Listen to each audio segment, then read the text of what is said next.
لیکن جب ہمیں کچھ ایسے ثبوت ملتے ہیں جس سے ہمیں ان کی اصلی نفسی حالاتوں کے بارے میں معلومات ہوتی ہے تو ہمیں محسوس ہوتا ہے گویا ہماری ذہنی عقائد پر ہتھوڑا مار دیا گیا ہو۔ فرض کیجیے کہ آپ اپنے شریک حیات کے ساتھ صحبت میں مصروف ہیں اور اسی وقت مولوی آپ کے کمرے میں بنا بتائے بنا اجازت کے تشریف لے آئے، تو کیا حالات اور منظر ہوں گے آپ کے؟ بس یہی حالات منظر نبی محمد کے ہوتے تھے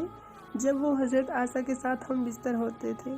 جبرائیل امین کبھی بھی وحی لے کر ان کے حجرے میں اپنا تشریف عظیم لے آتے تھے، اور یہ بات نبی پاک کے جانب سے حدیث نمبر 3775 میں کہی گئی ہے۔ لوگ نبی محمد کو تحفے بھیجنے میں حضرت عائشہ کے باری کا انتظار کرتے تھے۔ حضرت عائشہ کہتی ہیں، میری سوتیں ام سلمہ کے پاس گئیں اور ان سے کہا، اللہ کی قسم لوگ جان بوجھ کر اپنے تحفے اس دن بھیجتی ہیں جس دن حضرت عائشہ کی باری ہوتی ہے۔ ہم بھی حضرت عائشہ کی طرح اپنے لیے فائدہ چاہتی ہیں، اس لیے تم نبی محمد سے کہو کہ آپ لوگوں کو فرما دے کہ میں جس بھی بیوی کے پاس رہوں، جس کی بھی باری ہو اسی گھر میں تحفے بھیج دیا کروں۔ ام سلمہ نے یہ بات نبی محمد کو بیان کی۔ آپ نے کچھ بھی جواب نہیں دیا۔ انہوں نے دوبارہ عرض کیا، جب بھی آپ نے جواب نہیں دیا۔ جب تیسری بار عرض کیا تب نبی محمد نے فرمایا، اے ام سلمہ، عائشہ کے بارے میں مجھ سے نہ ستاؤ۔ اللہ کی قسم تم میں سے کسی بھی بیوی کے ساتھ چادر کے نیچے سوتا ہوں تو مجھ پہ وحی نہیں نازل ہوتی، پر عائشہ کا مرتبہ ایسا ہے کہ ان کے لحاف میں وحی نازل ہوتی ہے۔ یعنی کہ حضرت عائشہ کے ساتھ جب وہ ہم بستری کرتے ہیں سوتے ہیں، یا اپنی بیوی کے ساتھ ہم بستری کرتے سوتے ہیں، تو اس وقت جو ہے وہ دوسری بیوی کے ساتھ جب سوتے ہیں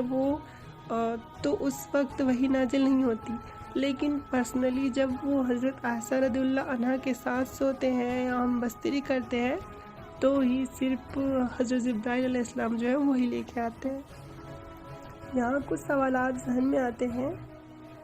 پہلا، کیا جبرائیل امین کو نہیں پتا ہوتا کہ نبی کریم اپنے بیوی کے ساتھ سو رہے ہیں؟ دوسرا، مان لیتے ہیں جبرائیل امین کو نہیں پتا، پر کیا اللہ تعالیٰ کو بھی نہیں پتا ہوتا تھا کہ نبی اس وقت بیوی کے ساتھ کیا کر رہے ہوتے ہیں؟ باقی بیویوں کے ساتھ ہم بستر ہونے پر جبرائیل کیوں نہیں آتے تھے؟ ہم بستر کا ہی وقت اور ہم بستری میں عائشہ کے ساتھ ہونا ہی کیوں چنتے تھے جبرائیل اور یہ اللہ؟ یہ واقعہ بھی اس بات کی تصدیق کرتی ہے کہ نبی قرآنی آیتیں خود ہی گھڑتے تھے،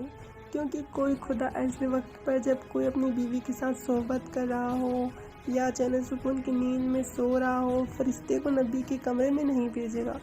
وہ بھی صرف ایک ہی بیوی کے پاس۔ یہ سب کرے تب یہ ایک ذہنی بیماری کی نشانی ہے۔ مولوی لوگ کتنا بھی بیوقوف بنائے، حدیث سے خود ہی اللہ اور نبی کی اصلیت بیان کر دیتی ہیں، اور اس حدیث سے ایک بات اور جو ہے وہ کلیئر ہو جاتی ہے، وہ یہ ہے کہ نبی کریم کی جو بیویاں ہیں وہ آپس میں ہی ایک دوسرے سے جلن رکھتی تھی، کیونکہ اگر وہ جلتی نہیں تو پھر وہ جو حضرت عائشہ کی شکایت ہے وہ ام سلمہ سے نہیں کرتی، اور ام سلمہ جو ہے وہ نبی کریم کو نہیں کہتے کہ بھئی ایسی ایسی بات ہے کہ ہمیں تحفے نہیں ملتے، صرف حضرت عائشہ کو ہی ملتے ہیں۔ تو یہ لوگ جو نبی کریم کو ایک مینجمنٹ کے طور پہ دیکھتے ہیں کہ اتنا اچھا اپنے جتنے بھی 11-13 بیوی تھی ان کو ایک مینج کر کے رکھے تھے، سب کو ان کا حق وہ دیتے تھے، تو یہ بھی یہاں پر یہ بات بھی فس ہو جاتی ہے کہ ان کی جو بیویاں تھیں وہ ایک دوسرے کے لیے ہی جو ہے جلتی تھیں کہ ان کے ساتھ رہتے تو ان کو تحفہ ملتا ہے اور ہمارے ساتھ رہتے تو ہمیں تحفہ نہیں ملتا۔ تو آج کا ویڈیو یہیں پر سماپت ہوتا ہے،